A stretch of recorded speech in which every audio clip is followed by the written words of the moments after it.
Okay, today's intro is brought to you by an Orlando, Florida parking lot.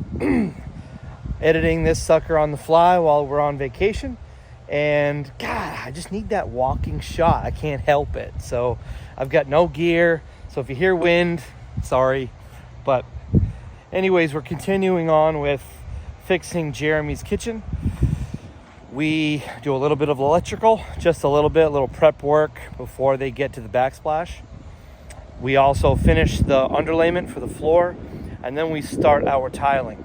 I'm going to interject here and there just to talk about a couple of things that I think are important for the prep work of the tile that'll save you for the finish work of the tile. Does that make sense? All right, let's do it. First thing I'm going to show you in this video is a little bit of a recap, just all speed shots of finishing up the floor. I already showed you how to do it in the last video, so I'm not going to beat this to death, but I'm going to recap. Rated screws every 6 inches or manufacturer recommendation. Thin set, I use the 1/4 x trowel. And make sure your subfloor is solid before you move on to doing underlayment and tile.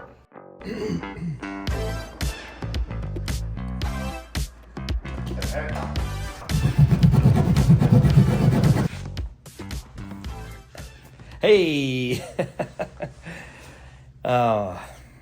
So I decided to have Jeremy do a little bit of sheetrock cutting because that is kind of a learned skill. I know it sounds like such a simple thing, but you'll notice there are slight little techniques that you learn with whatever tool you're using that make a big difference in the overall product later too. So you'll see here he struggled a little bit with cutting it out, and that was because there's a few small techniques, like for instance, if you're trying to make a straight cut, you leave most of the blade in, so you don't cut straight through, right? You angle the blade so that most of the meat of that blade is riding in the existing cut that you've already made. That kind of helps you stay straight. There's a few things here, but really what you're watching is we're carving out his backsplash area, and we're adding in a bunch of outlets because he was just slightly out of code. If we weren't putting subway tile in, I wouldn't have done that. I would have just leave it. I would have left it alone. It's close enough that it would have been good enough. I think code requires 2 foot off the edge. All of my fellow electricians here are going to chime in, make sure I'm right, but pretty sure the code is 2 foot outlet, 4 foot, then an outlet, so on and so forth. Or if you have a counter space that is any bigger than 11 inches, you're required to have an outlet for that as well. Now, I carved the crap out of this, and that's only because I knew that he was going to be putting in subway tile. So if you're doing subway tile, it's all in the prep work, just like everything else. If you're in the middle of a build or in a DIY project, it's the infrastructure that you need to pay attention. So think through all of your finishes so that you can have your infrastructure laid in place. It's not, when you're painting, it's not the time to realize that you needed an extra outlet, right? Okay. All right, carry on. It'll let the blade sit in the slot there. Yep, just like that. You can do less pressure too, like let the saw ride a little more.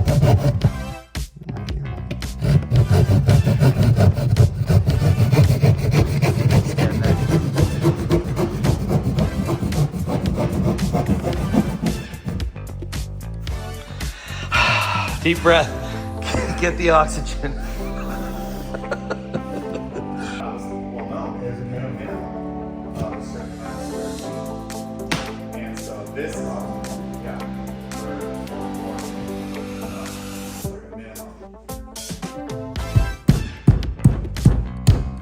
The digging.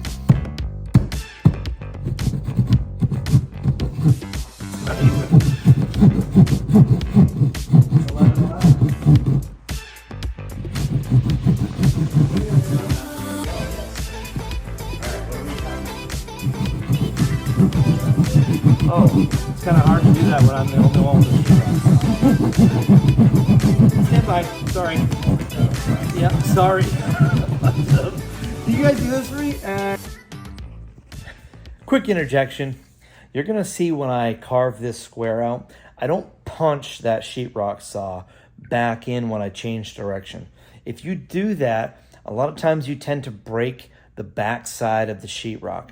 You don't want to do that, especially when you're putting in electrical boxes. You want that sheetrock to be as solid as you can. So you're going to see I actually carve out the corner and then turn the blade with the space that I carved out, then change direction. Just a little quick electrician tip for you.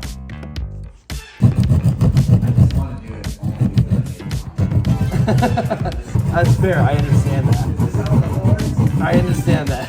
Do you guys level it?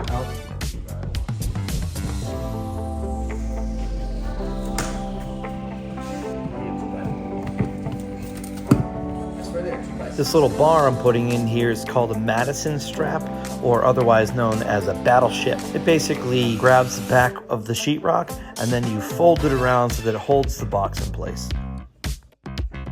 I just don't like when it changes. It sounds so long.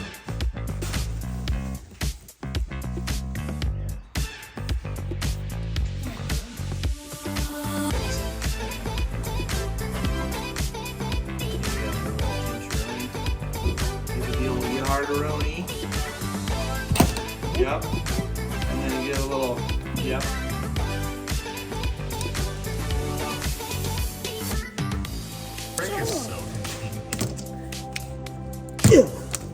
Has one that's like custom made for this phone, which probably looks cooler. All right. Infrastructure for the wiring complete. Time for tile.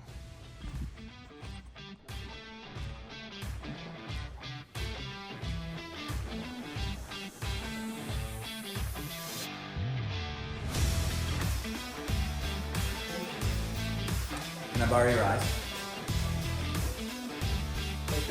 Right there. All right, snap it. It's this one. All right, what you're gonna see these boys do first is they're gonna make sure the first line of sight when you walk in is dead straight.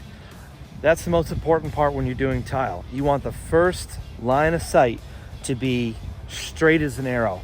And then if you waver slightly, you know, as you walk away, get away from that line, you don't ever notice it. But the first thing you see when you walk up the stairs is that long line all the way down the hallway, all the way to the end of the living room. So that's what they're gonna work on first. They're gonna snap the line, get that perfect, then work the tile along that line, and then work away from that. Honestly, you could be crazy crooked on the rest of it. As long as that line is perfect, and it looks good. That's an electrician's opinion of it. Anyway. What you see Chris do here next is lay out the tile to make sure there's not going to be any oddball small pieces.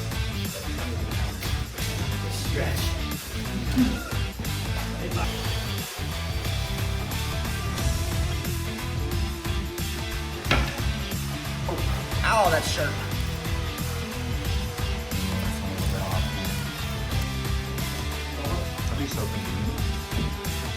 Oh shoot, we forgot.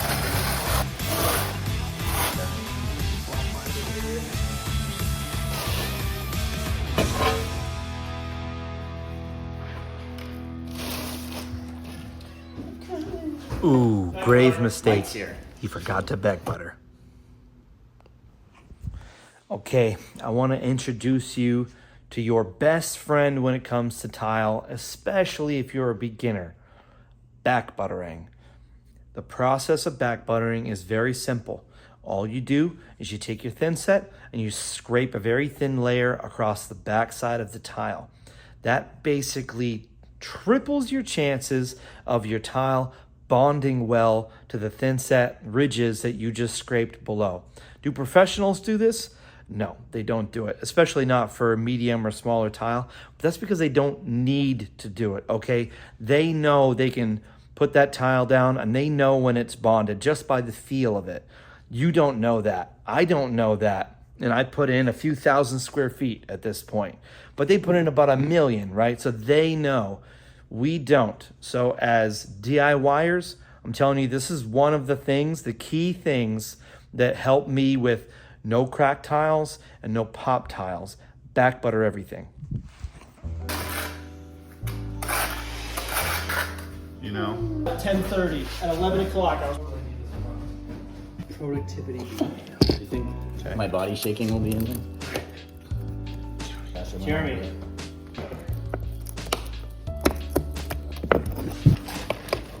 Don't do it on every pocket. Just keep taking stuff out of that big one. 11, 10, and I need the tile. 11 and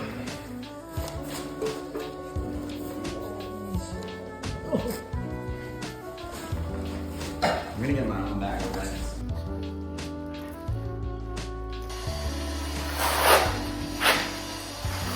You don't see.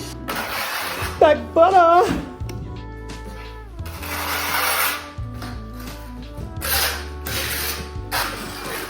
Back butter!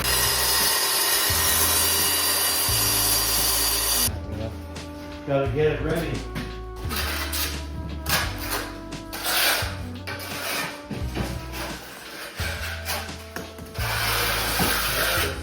Good.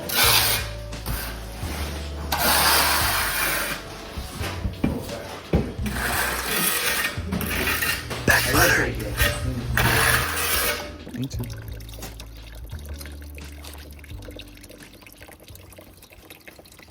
How many times do you have to stop and pee when you're cutting this?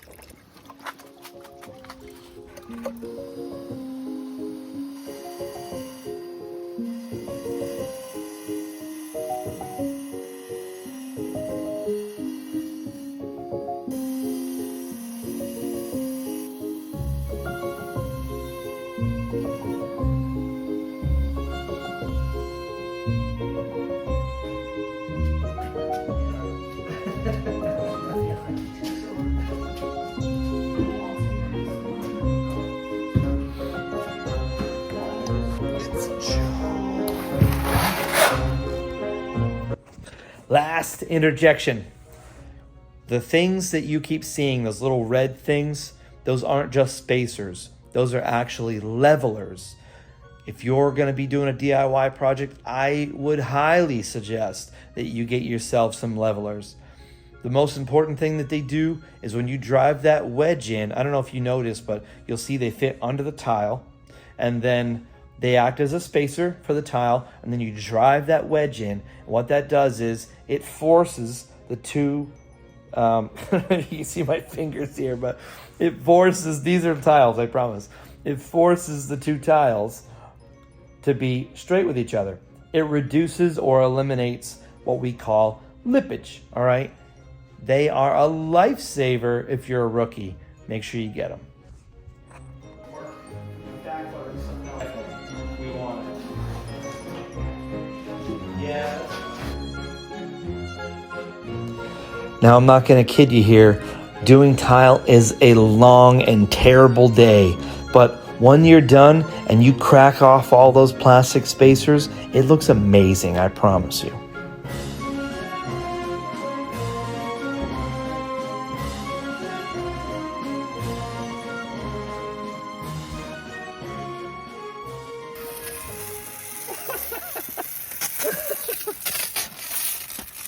So that's where you'll cut it.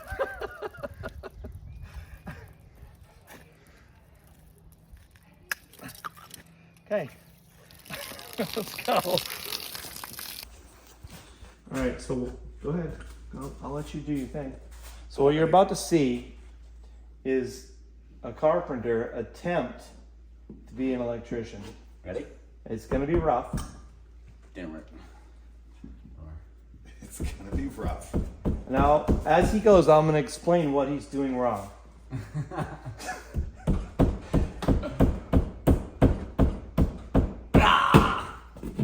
All right, do you see how he couldn't pierce the wall? That's just muscle, that's all that is. No wrong technique. Just unfortunate. All right, let's watch what he genetics. does here. Nope, he's doing it wrong. He's doing it wrong. Get out. Stab you.